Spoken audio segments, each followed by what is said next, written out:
오늘 본문 말씀은 창세기 6장 5절에서 12절까지 말씀이 되겠습니다. 창세기 6장 5절에서 12절까지 말씀 봉독합니다.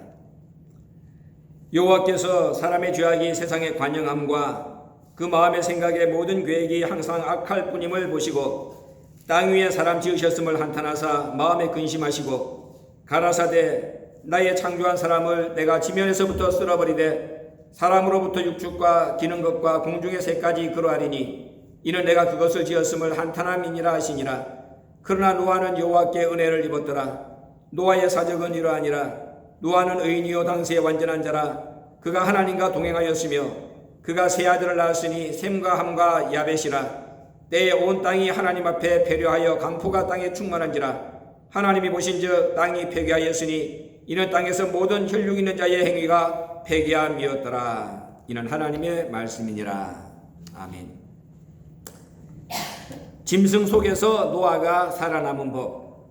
짐승 시대 속에서 노아가 살아남은 법. 오늘 말씀의 제목입니다. 인류 역사상 우리가 성경 속에서 볼 때 가장 어둡고 악한 시대가 어느 때냐? 노아 때와 롯의 때입니다. 그래서 노아 때는 물로 홍수로 심판을 받았고 롯의 때는 불로 심판을 받았습니다. 그만큼 어둡고 악한 시대였기 때문에 하나님이 징계를 주신 것이죠.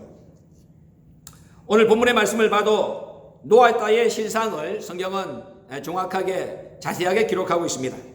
사람의 죄악이 세상에 관영한 악한 시대였다. 관영했다는 말은 차고 넘쳤다는 말입니다. 차고 넘쳤다. 죄가 차고 넘쳤다. 하나님이 사람 지은 것을 한탄하실 정도로 마음의 생각의 모든 계획까지 악했다. 이렇게 말씀하고 있습니다. 행동만 악한 게 아닙니다. 마음의 생각의 계획, 그것까지도 하나님이 한탄할 정도로 그렇게 악했다. 그런 가운데 오늘 8절 말씀을 보니까 그러나 노아는 여호와께 은혜를 입었더라. 이 원어는 원로 목사님께서 우리한테 가르쳐 주실 때에 노아만 하나님의 마음에 들었더라. 이렇게 말씀을 하셨습니다. 그래서 짐승 시대 속에서 노아가 살아남은 법. 원로 목사님은 이 말씀의 제목을 노아만 하나님의 마음에 들었더라. 이렇게 말씀을 하셨습니다. 사람 지은 것을 한탄하는 그런 악한 시대, 단 한 사람 노아만 하나님의 마음에 들었습니다. 그래서 히브리서 11장 7절을 보면은 하나님께서는 노아를 세상을 정죄하는 기준으로 삼았다. 노아를 중심으로 해서 콤파스를 그려가지고 세상을 심판했다는 것이죠. 오늘 우리가 노아 시대의 사적을 연구해야 될 이유는 누가복음 17장 26절에서 예수님이 땅에 임하시는 재림 때, 그 종말의 시대도 인자가 임할 때도 노아 때와 똑같다 이렇게 말씀을 하셨기 때문입니다. 인자의 임함은 노아 때와 같다.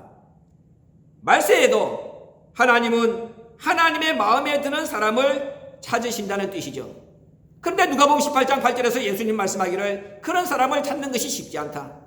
인자가 올 때에 세상에서 믿음을 보겠느냐.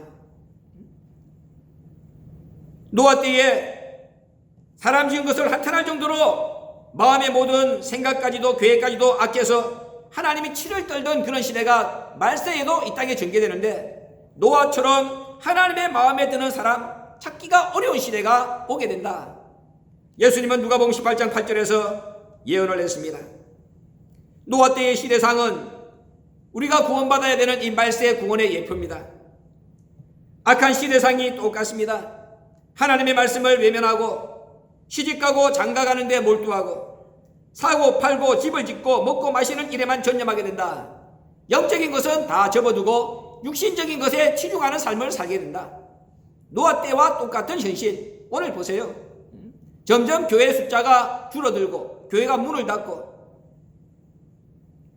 예수 믿으라 그래도 지옥이 있다 그래도 눈 하나 깜짝하지 않습니다. 가겠다는 겁니다. 눈 딱 뜨고 강포가 땅에 충만하죠.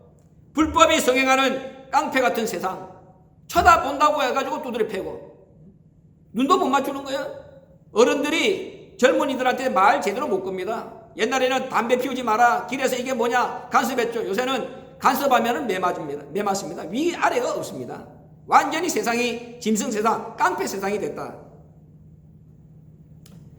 창세기 6장 5절 말씀을 공동번역은 이렇게 말씀하고 있습니다. 사람마다 못된 생각만 하는 것을 보시고 왜 사람을 내가 만들었을까? 슬프시어 하나님은 마음이 아프셨다. 공연히 사람을 만들었구나 탄식하실 때 노아만 하나님의 마음에 딱 들었다. 공동번역은 이렇게 기록하고 있는 거예요. 사람마다 못된 생각만 하는 것을 보고 하나님이 마음에 너무 슬퍼가지고 내가 왜 사람을 만들었을까? 공연히 사람을 만들었구나 그렇게 탄식할 때 노아 한 사람만 하나님의 마음에 딱 들었다. 악한 종말의 시대에 저와 여러분도 노아처럼 하나님의 마음에 딱 드는 이런 한 사람이 되어야 됩니다. 그래야 우리 아버지 숨통이 튈 것 아닙니까? 여길 들어봐도 여길 들다봐도 악취가 저길 들어봐도 썩은 냄새밖에 진동하지 않아. 어디서 하나님이 숨을 틀 수가 있겠습니까? 오늘 창세기 6장 8절을 보면은 우리 개역 한글 성경은 이렇게 말씀하고 있죠. 그러나 노아는 여호와께 은혜를 입었더라. 그러나 노아는 여호와께 은혜를 입었더라. 이 은혜가 어떤 은혜냐? 원로 목사님은 이 은혜를 하나님과 눈 맞추는 은혜라 이렇게 말씀하셨습니다. 노아가 하나님 앞에 은혜를 입었는데 이 은혜가 어떤 은혜냐? 원로 목사님 말씀은 노아가 하나님과 눈을 맞추는 은혜라. 그 근거가 어디 있느냐? 창세기 7장 1절입니다. 창세기 7장 1절을 보면은 하나님께서 노아를 불러가지고 야 내가 세상을 썰어버리겠다. 나 물로 심판을 하겠다. 그런데 너는 너를 위하여 네 가족 너를 포함해서 8명 살리기 위해서 방주를 지어라. 너만 살려주는 이유를 하나님은 창세기 7장 1절에서 분명하게 말씀했습니다. 네가 이 세대에 내 앞에서 의로움을 내가 보았음이니라. 아까 세상의 죄악이 관영한데 노아만 하나님의 마음에 딱 들었다 그랬죠. 노아만 하나님의 은혜를 입었다. 그 은혜가 어떤 은혜냐?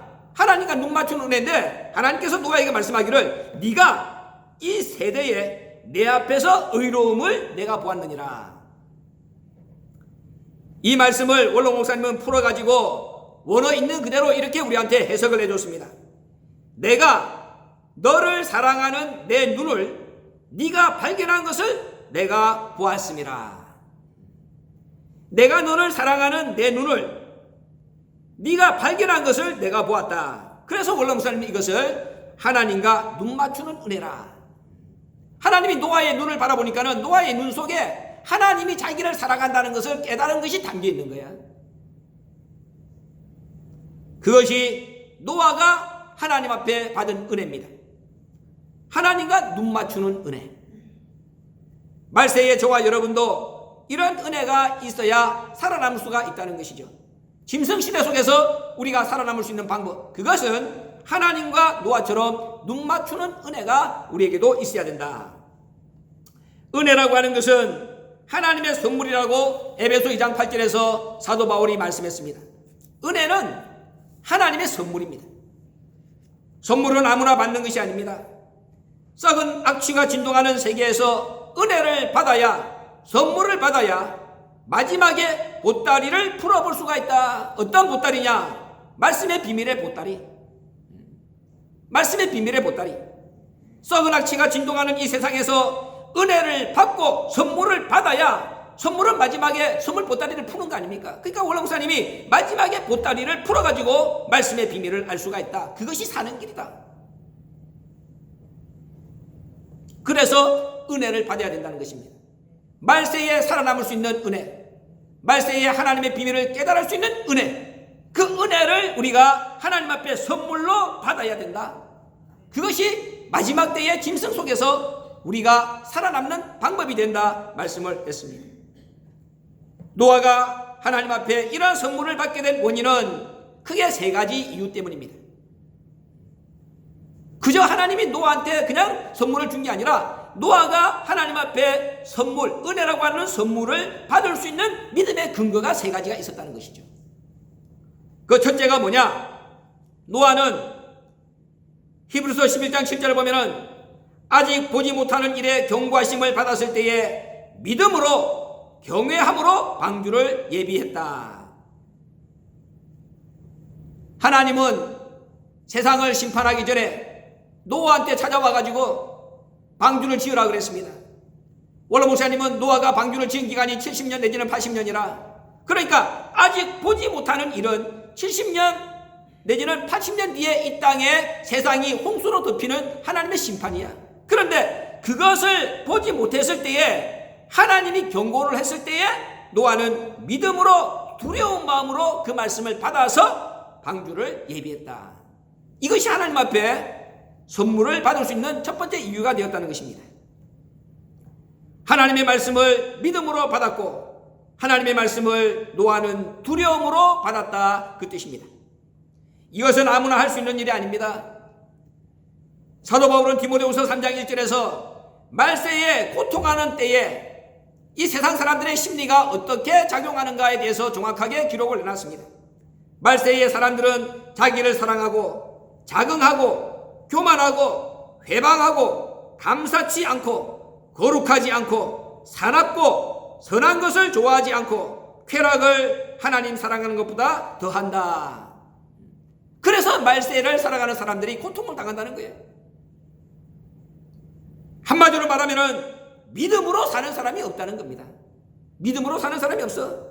믿음으로 안 살기 때문에 자기를 사랑하죠, 교만하죠, 감사가 없죠, 거룩하지 않죠, 사납죠, 선한 것을 좋아하지 않죠, 하나님보다 쾌락을 더 사랑하죠. 믿음이 없는 행동들이에요. 그러나 노아는 달랐습니다. 노아는 믿음이 있었다는 거예요.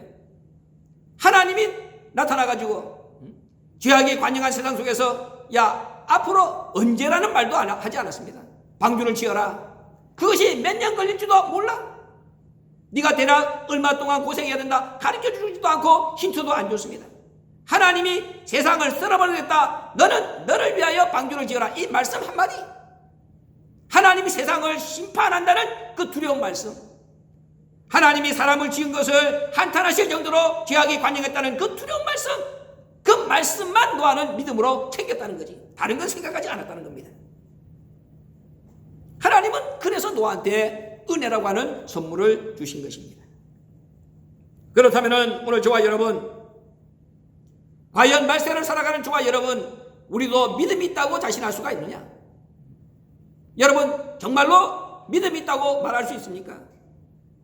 우리가 믿음이 있으면은 왜 사도 바울이 고린도후서 13장 5절에서 너희 속에 믿음이 있는가 시험하라고 말씀을 했겠습니까?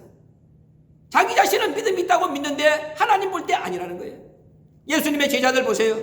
자기들은 다 믿는다고 그랬죠. 예수님 옆에서 믿음의 주인인 예수님이 자기들을 지켜주고 보호해준다고 믿었습니다. 근데 예수님 뭐라고 그랬습니까? 너희 가운데에 겨자씨만한 믿음만 있어도 이 산 보고 옮겨서서 저로 가라면 옮겨진다. 뽕나무도 바다에 심길 수가 있다. 겨자씨만한 믿음 있으면 예수님이 그런 말씀을 왜 했겠습니까? 없으니까 그렇게 말씀을 하신 것이죠. 그 예수님이 고린도후서 13장 5절 사도 바울을 통하여 우리에게 오늘 말씀하시는 것이 네 속에 믿음 있나 없나 한번 시험하고 한번 점검해봐, 확증해봐. 네 속에 하나님이 없고 네 속에 말씀이 없고 네 속에 진짜 믿음이 없으면 넌 버리운 사람이야. 제가 유튜브를 통하여 영상 설교를 올려놓으니까는 말씀을 들은 사람들이 저한테 질문을 던지는 사람이 많이 있습니다. 이것은 어떻습니까? 또 자기들의 생각. 그런데 그 질문하는 사람들의 수준을 보면은 천태만상이야. 천태만상입니다. 놀라운 수준의 사람도 있습니다. 반면에 정말로 이 사람이 예수 믿는 사람 맞나? 그렇게 의심이 갈 정도로 형편없는 수준의 사람도 있습니다. 어떤 사람은 기초가 하나도 없어. 기초가 하나도 없어. 도대체 이 사람이 말씀 받았다고 평강제일교회에서 20년 이상 신앙생활했다고 하는 사람 맞나? 그렇게 의심이 가는 사람 있습니다. 기초는 하나도 없는데 얼토당토하는 깊은 말씀 가지고 나한테 질문을 던지는 사람이 있습니다. 한심한 사람들이죠. 기본이 부실해도 너무 부실한 사람이 많더라는 것이죠. 그런 부실한 기본을 가지고는 절대로 물이 새지 않는 방주를 예비할 수 없습니다. 오늘 여러분한테 제가 드리려고 하는 이 말씀, 노아가 하나님 앞에 은혜라고 하는 선물을 받을 수밖에 없었던 이유 3가지라 그랬죠. 그건 나중에 결론에 말씀을 하겠지만은 신앙의 기본기가 튼튼했기 때문이다. 노아는 신앙의 기본기가 튼튼했습니다. 노아가 깊은 말씀을 깨달아가지고 방주를 예비한 것이 아닙니다. 하나님이 노아한테 나타나가지고 말씀하실 때 노아의 믿음이 깊었다, 성경에 그런 말씀은 하나도 나와 있는 것이 없어. 하나님은 노아한테 단 한 번 나타났잖아요. 세상이 죄악으로 관영했다. 내가 세상을 쓸어버려야 되겠다. 사람들이 생각까지도 악하다. 내가 사람 지은 것을 한탄할 정도다. 노아야, 너를 위하여 방주를 지어라. 한 번 하나님이 노아에게 말씀을 하신 겁니다. 그 이전에도 노아가 하나님과 교제를 맺었다, 성경 어디에도 그런 기록은 없습니다. 그런데 그런 하나님의 단 한 번의 말씀을 노아는 두려운 마음으로 받았다. 기본기가 없이 이것이 어떻게 가능하겠습니까? 내가 오늘 무엇을 믿고 있는지 자기 믿음의 근거를 정확하게 알고 믿어야 됩니다. 내가 무엇을 믿는다고 지금 쫓아다니느냐? 내가 무엇을 믿느냐? 내 믿음의 근거가 뭐냐? 그거 알아야 되는 거야. 여러분들한테 한 사람 한 사람 앉혀 나누고 너 뭘 믿냐? 무엇을 믿냐 물어보면은 여러분들은 뭐 정확하게 대답할 것 같습니까? 한 사람 한 사람 내가 그 질문 던지는 사람들의 수준을 보고 깜짝 놀랐어.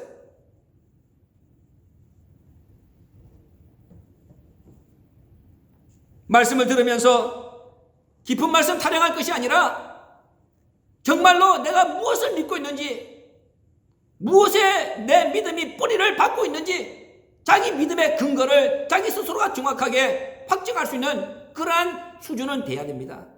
그것이 내 신앙의 기본기입니다. 두 번째로 노아는 베드로전서 3장 20절 말씀을 보면은 단 한 번들은 하나님 말씀 앞에 노아는 순종했다. 노아의 순종이 하나님 앞에 선물, 은혜라고 하는 선물을 받게 된 두 번째 근거입니다. 단 한 번들은 하나님 말씀 앞에 70년 동안이나 순종했다. 말은 쉽지만 이건 우리의 믿음을 생각해 보면 불가능한 일입니다. 어떻게 70년 동안 단 한 번 들은 말씀 앞에 절대적으로 순종할 수가 있느냐? 노아는 디모데후서 4장 3절 말씀을 볼 때 귀가 가렵지 않은 신앙의 삶을 살았기 때문에 이것이 가능했다고 우리가 짐작해 볼 수가 있습니다. 귀가 가렵지 않은 삶.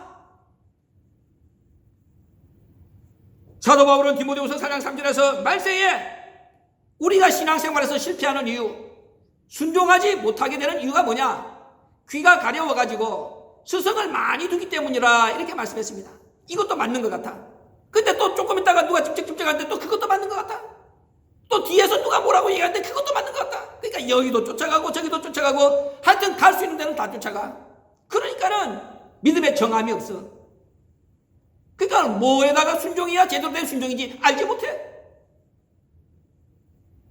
그래서 멸망을 한다고 성경은 경고했잖아요.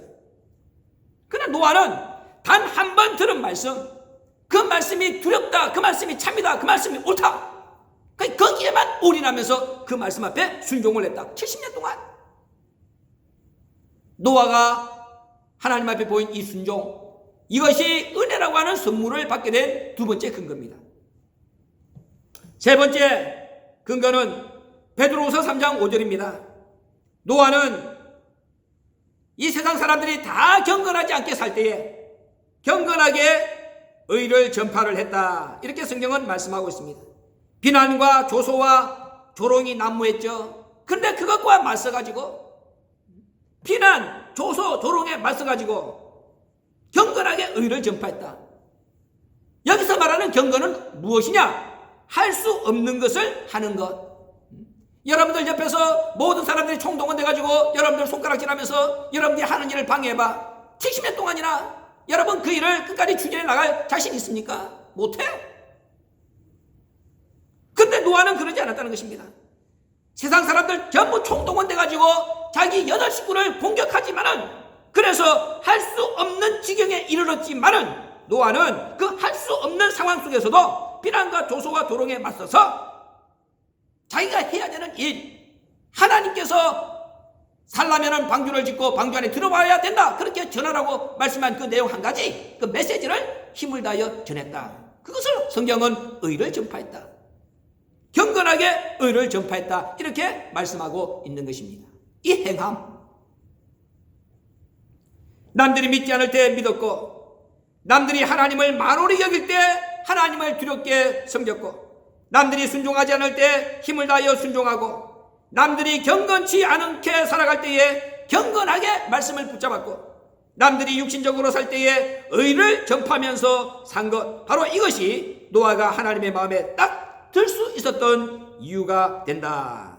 그렇게 성경은 말씀하고 있습니다. 하나님의 마음에 딱 들 수 있었던 이유, 믿음과 순종과 행함. 노아는 이 신앙의 기본기가 튼튼했다는 거야.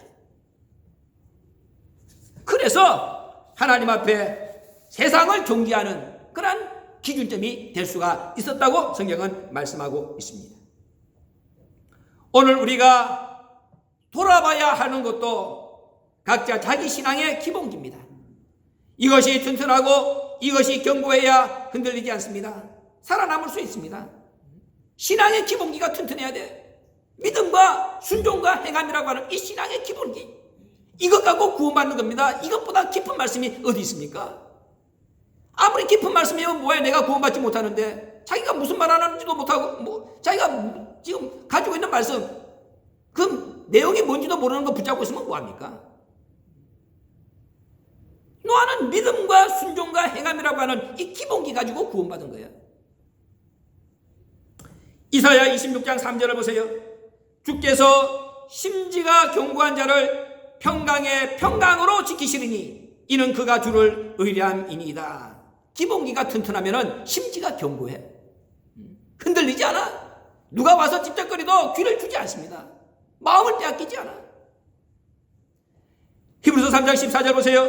우리가 시작할 때에 확실한 것을 끝까지 견고히 잡으면 그리스도와 함께 참여한 자가 되리라. 시작할 때에 확실한 것. 우리가 대선교회에서 말씀을 받을 때에, 우리가 하나님의 사람 올목사를 만나서 말씀을 받을 때에 그것보다 더 확실한 것이 어디 있었습니까? 그 확실한 것을 붙잡고 시작을 했잖아요. 당신이 내 아버지입니다. 당신이 내 영혼의 주인입니다. 당신이 나를 변화시켜 주시고 천국까지 데리고 가십니다. 그렇게 확실하게 믿었기 때문에 시작을 하고 붙잡고 오늘 이 자리까지 온 거 아닙니까? 그러면은 시작할 때 그렇게 확실하다고 자신을 가지고 붙잡았으면은 끝까지 견고히 붙잡으라 그 말이야. 그래야 그리스도와 함께 참여한 자가 돼, 아버지와 함께하는 자가 되는 거야. 신앙의 기본기가 단단한 자가 천국의 기둥이 되고, 신앙의 기본기가 튼튼한 자가 아버지 나라의 기초가 된다는 것을 명심해야 됩니다. 우리가 잘 아는 아브라함의 시대를 보세요. 아브라함의 시대도 노아와 똑같이 영적으로 악하기 그지없는 그런 시대였습니다. 노아 때만 악한 것이 아닙니다. 아브라함 시대도 똑같이 악했습니다. 홍수 심판은 노아 600세 2월 17일 날 이 땅에 왔죠. 그때가 아담력으로 말하면 1656년입니다. 노아가 아담력으로 1056년에 태어났잖아요. 노아 홍수는 600년 뒤에 있었으니까는 아담력으로 1656년에 세상에 홍수 심판이 온 거야. 그런데 소돔과 고모라 불심판은 언제 일어나느냐? 소돔과 고모라 불심판은 홍수 심판 후 391년이 지나서 아담력으로 2047년 아브라함의 나이 99세 때 아담역으로 아브라함이 1948년에 출생했습니다. 거기다가 99세를 더해봐 2047년. 홍수로 세상이 심판을 받고 난 뒤에 391년이 지나가지고 소돔과 고모라가 불심판을 받았는데 이때 아브라함의 나이가 99세 때입니다. 그러니까 아브라함의 시대도 영적으로 노아 때 못지않게 악한 시대야. 이런 시대에 하나님께서 강권적으로 아브라함에게 선물을 줘가지고 갈대아 우르에서 뽑아내셨습니다. 하나님께서 아브라함에게 선물을 줬어. 어떤 선물을 줬느냐? 사도행전 7장 2절을 보면은 영광의 하나님을 보여줬다. 그렇게 말씀하고 있습니다. 아브라함한테 하나님이 영광의 하나님의 모습을 보여준 거야. 아브라함의 아버지 데라는 우상장사입니다. 갈대아 우르에서 잘 나가는 사람이죠. 여호수아 24장 2절과 3절 보면은 너희 조상 아브라함을 강 저편에서 이끌어냈다. 자기 아버지가 우상장사고 아브라함이 그 가게를 나중에 아버지가 넘겨주면은 인수해가지고 잘 먹고 잘 살 수 있는 그러한 가운데 있었다 그 말이에요. 그렇게 모든 것이 다 기반이 구축되어 있는데 하나님이 그것을 초계같이 배설물같이 버리고 떠날 수 있게 하려면은 그것보다도 훨씬 더 큰 하나님의 영광을 보여줘야 아브라함의 마음이 움직일 거 아닙니까? 그래서 하나님께서 아브라함한테 강권적으로 하나님이 선물을 준 거야. 그게 뭐냐? 영광의 하나님을 보여준 거야. 우상하고는 비교할 수 없는 그런 영광의 하나님을 아브라함이 보는 순간 모든 것을 다 포기하고 갈대아 우르를 떠날 수가 있었다. 하나님이 그것을 아브라함에게 준 선물이라고 성경은 말씀하고 있습니다. 아브라함이 이런 강권적인 하나님의 선물을 받을 수밖에 없었던 근거는 무엇이냐? 느헤미야 9장 8절에 그 답이 기록되어 있습니다. 느헤미야 9장 8절을 보면은 아브라함의 마음이 주 앞에서 충성된 것을 보시고 하나님은 더불어 아브라함과 언약을 세웠다. 이렇게 기록하고 있습니다. 세상에 많은 사람이 있는데 하나님이 많은 사람 가운데서 누가 내 은혜를 입을 수 있나 찾아봤더니 아브라함보다 충성된 사람이 그 당시에 없어. 그 마음이 주 앞에서 충성된 것을 보고 그래서 하나님은 아브라함을 뽑아가지고 아브라함과 언약을 세웠다. 그렇게 말씀하고 있습니다. 아브라함의 신앙의 기본기는 충성이야.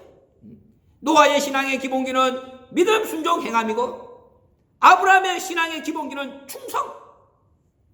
그래서 하나님은 이사야 60장 22절 말씀처럼 약한 자 한 사람을 통해서 약한 자 아브라함 한 사람을 통해서 강국을 이루겠다. 그렇게 예언한 대로 하나님이 아브라함을 통하여 한 거야. 약한 자 한 사람을 통해서 강국을 이룬 거야.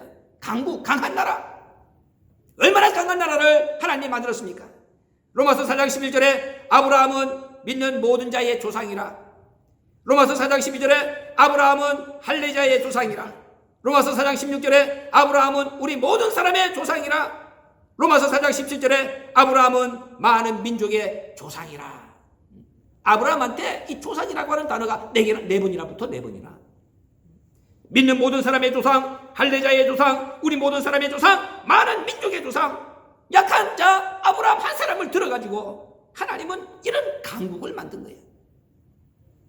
마태복음 1장 1절에 예수님의 족보 첫 번째 자리에 아브라함의 이름을 올려줬죠. 그리고 갈라디아 3장 29절에 너희가 그리스도께 속한 자면 곧 아브라함의 자손이라. 예수 믿는 모든 사람들은 전부 다 아브라함의 자손이라고 하나님이 인정해줬어. 그러니까 이것보다 더 큰 강국이 어디 있냐 그 말이야. 뭐 때문에? 아브라함의 마음속에 있는 충성된 것 하나 보시고 약한 자 아브라함을 하나님이 이렇게 강한 나라로 만들었다고 성경은 우리에게 가르쳐주고 있는 것입니다. 그러니까는 신앙의 기본기, 하나님이 찾으시는 신앙의 기본기 한 가지만 튼튼하면은 우리가 아무리 약해도 하나님께서 아브라함과 같은 강국을 만들어서 하나님의 영광을 취하시는 거야. 그러니까 우리가 다른 게 깊은 게 아닙니다. 내 신앙, 하나님이 원하시는 튼튼한 이 신앙의 기본기 하나만 제대로 갖추면 되는 거야.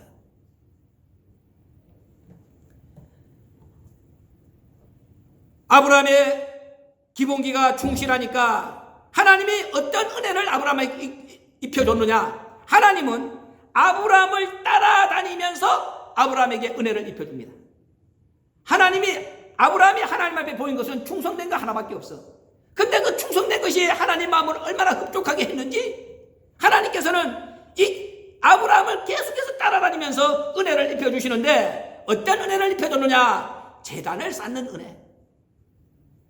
제단을 쌓는 은혜.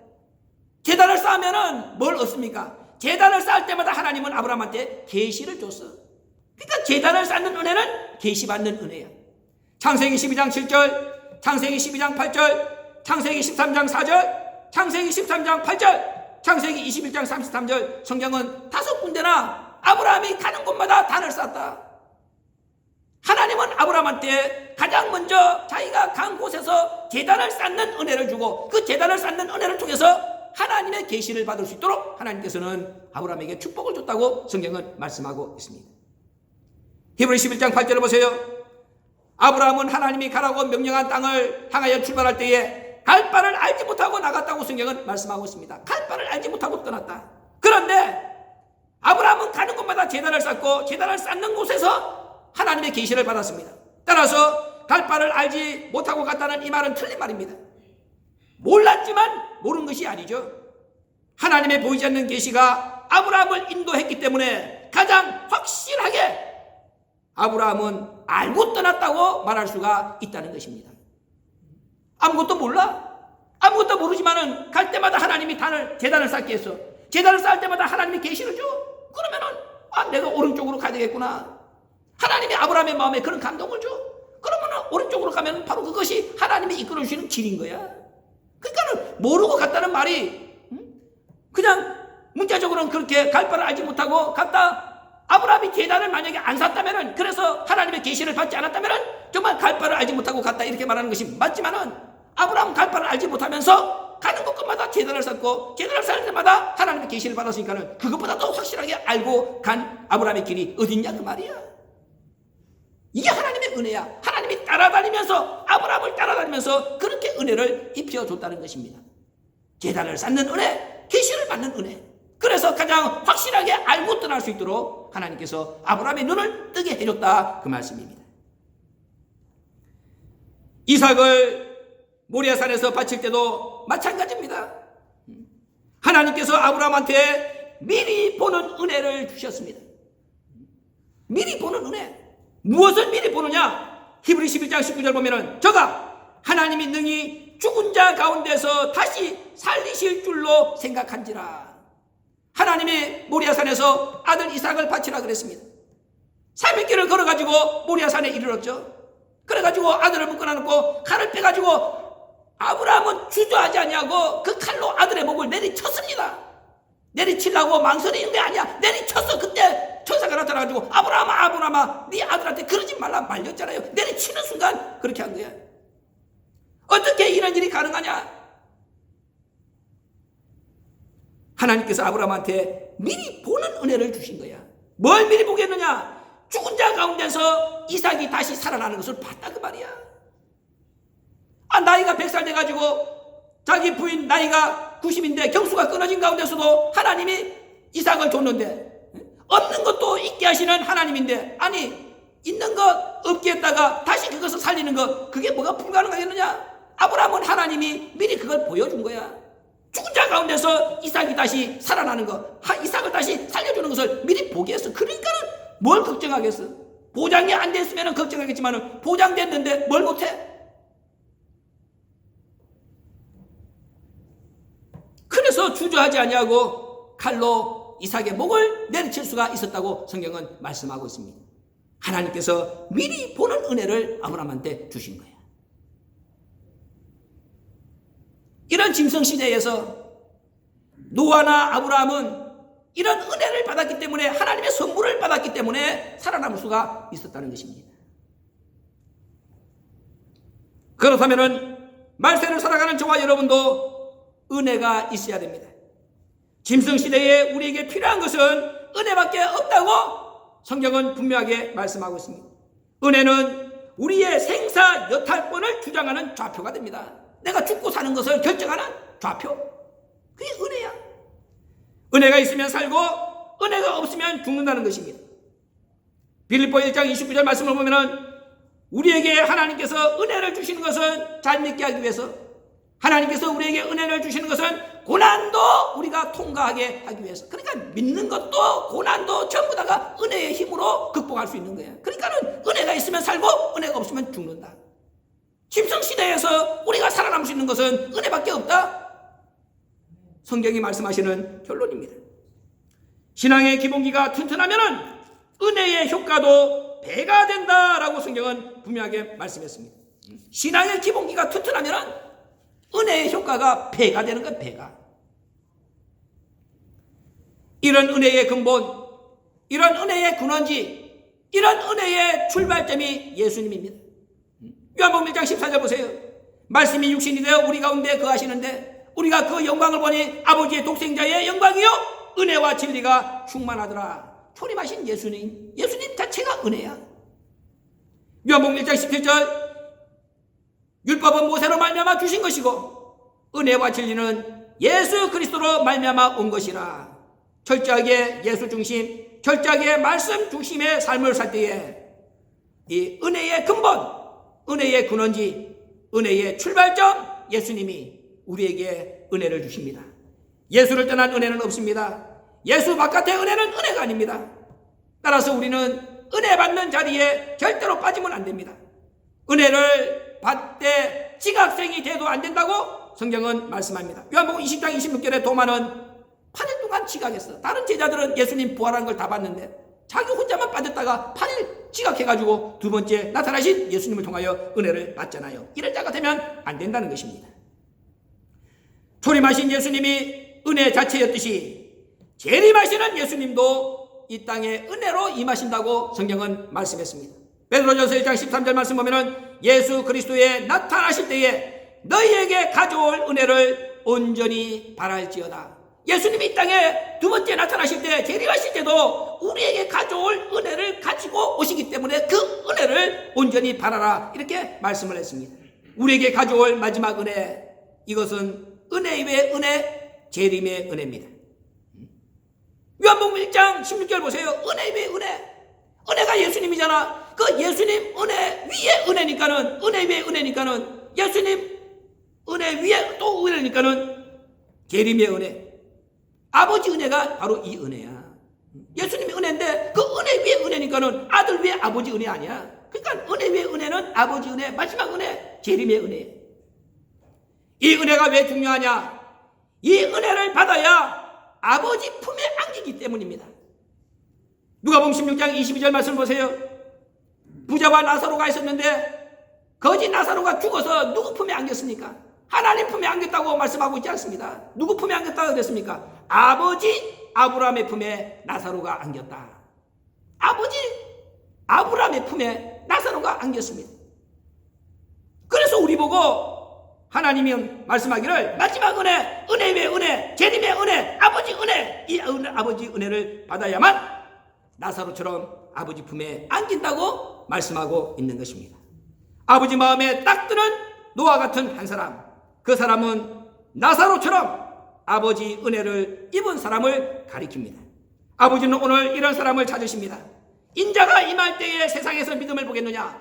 인자의 마음은 노아 때와 같다 그랬는데 인자가 임할 때에 사람은 우리 아버지께서 주시는 이 마지막 은혜, 재림의 은혜, 은혜 위의 은혜, 아버지 은혜를 받은 자가 된다는 것을 명심하시길 바랍니다. 은혜의 최고봉은 체험적인 은혜입니다. 은혜의 최고봉은 체험적인 은혜. 남한테 듣고 남한테 배운 것이 아니라 은혜의 최고봉은, 은혜 중에 제일 좋은 은혜는 뭐냐? 내가 체험한 은혜, 체험적인 은혜. 요한일서 1장 1절을 보면 사도 요한이 이렇게 고백했죠. 태초부터 있는 생명의 말씀에 관하여는 우리가 들은 바요, 눈으로 본 바요, 주목하고 우리 손으로 만진 바라.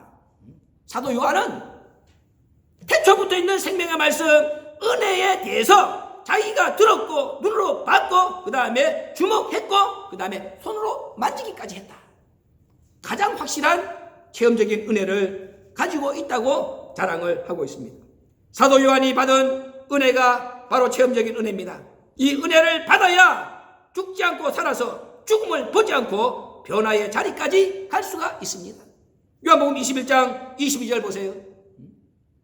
예수님이 디비라 바닷가에 나타나가지고 3번씩이나 부인한 베드로 다시 용서해줬죠. 그때 베드로가 사도 요한을 가리키면서 쟤는 어떻게 죽였습니까? 물어볼 때 예수님 뭐라고 그랬습니까? 내가 올 때까지 그를 머물게 하고자 할지라도. 예수님이 이 말씀할 때는 2000년 전입니다. 내가 올 때까지라면은 예수님이 2000년 후를 말씀하신 거예요. 그러니까는 그를 머물게 하고자 할지라도 하니까는 예수님의 마음에는 이 사도 요한을 2000년 동안 살려주고 싶다 그 말 아닙니까? 그러니까 뭐야, 죽지 않고 살아서 이미 변화할 수 있는 자리까지 사도 요한은 그런 지경에 이른 인물이라. 왜? 체험적인 은혜를 가지고 있었기 때문에. 그래서 오늘 저와 여러분에게도 우리 아버지는 내가 죽지 않고 살아서 지금 실체로 역사하고 있는 것을 믿으라, 봐라, 우리에게 그렇게 요구를 하고 있는 것입니다. 사도 요한처럼 체험적인 은혜, 태초부터 있는 말씀에 관하여 직접 듣고 들어보고 주목하고 직접 만졌기 때문에, 이 체험적인 은혜 때문에 사도 요한은 죽음을 보지 않고 변화의 자리까지 갈 수 있는 능력을 가질 수가 있었던 것처럼 오늘 저와 여러분에게도 우리 아버지는 그래서 내가 살아서 지금 뼈와 살이 있는 실체로 역사하고 있다는 것을 믿고 또 너희 눈으로 직접 봐야 된다. 3일반이라고 하는 이 짧은 소천의 기간 속에서 무슨 일이 있더라도 너희들이 나를 체험할 수 있는 그 마지막 주시는 은혜, 그것을 붙잡아야 된다고 우리에게 이렇게 말씀을 하고 있는 것입니다. 봐야 되는 거예요. 그 체험적인 은혜가 있는 사람, 그런 사람이 천국까지 이끌림을 받을 수가 있기 때문에 우리 보고 은혜의 최고봉인 이 체험적인 은혜 놓치지 말고 원하기만 하면은, 간절히 사모하기만 하면은 얼마든지 보여주고 얼마든지 나타나서 확인을 시켜줄 것이니까는 이 체험적인 은혜를 받으라고 하늘문을 열어놨을 때에 우리 보고 만지라고 우리 아버지께서 우리에게 이렇게 간곡하게 말씀을 통하여 부탁을 하고 있는 것입니다. 이 은혜로 살아남는 거예요. 짐승시대 속에서 살아남을 수 있는 것은 이거밖에 없어. 아까 노아가 받은 은혜가 뭐라고 그랬습니까? 하나님과 눈 맞추는 은혜. 하나님과 눈 맞춘다는 것은 날마다 깨어있고 날마다 살아있는 거 아닙니까? 그 하나님이 노아를 보니까 야, 내가 너를 사랑한다는 것, 그것을 네가 깨달은 것이 네 눈 속에 있구나. 그래서 노아는 사람 지은 것을 한탄하면서 통탄하시는 하나님, 그 마음을 시원하게 해드릴 수 있는 하나님 마음에 딱 드는 한 사람으로서 자리매김을 할 수가 있었다. 아브라함도 마찬가지고 사도 요한도 마찬가지고.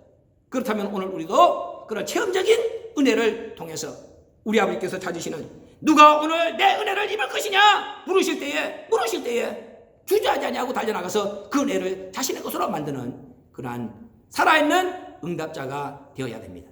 신광의 권속들이 가장 먼저 달려가서 그렇게 응답해서 우리 아버지 마음을 시원하게 해드리는, 정말로 아버지 마음에 딱 드는 마지막 한 사람 꼭 되어주시길 주의 이름으로 부탁을 드립니다.